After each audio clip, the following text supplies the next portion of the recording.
धर्म के साथ एक बार गौतम बुद्ध एक गांव में ठहरे हुए थे।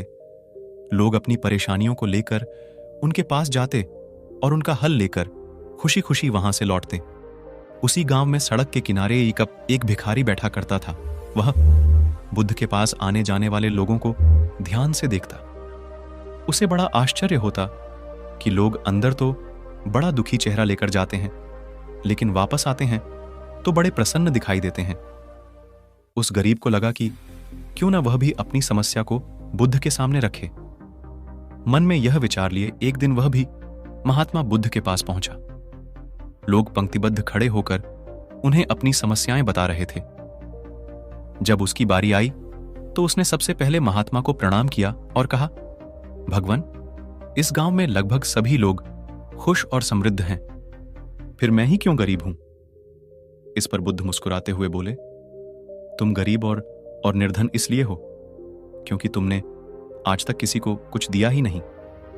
आश्चर्यचकित गरीब बोला, भगवान, मेरे पास भला दूसरों को देने के लिए क्या है?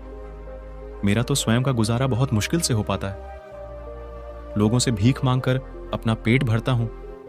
मैं लोगों को क्या दे सकता हूं? भगवान बुद्ध कुछ देर शांत रहे, फिर बोले, तुम बड़े अज्ञानी हो। औरों के साथ बांटने के लिए ईश्वर ने तुम्हें इतना कुछ दिया है और तुम्हें खबर ही नहीं।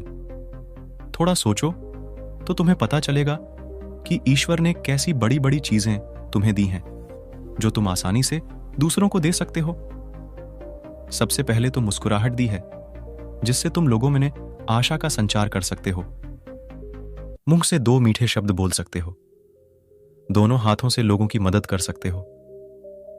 ईश्वर ने जिसको ये 3 चीजें दी हैं वह कभी निर्धन हो ही नहीं सकता। निर्धनता का विचार व्यक्ति के मन में होता है। यह तो एक भ्रम है, इसे निकाल दो।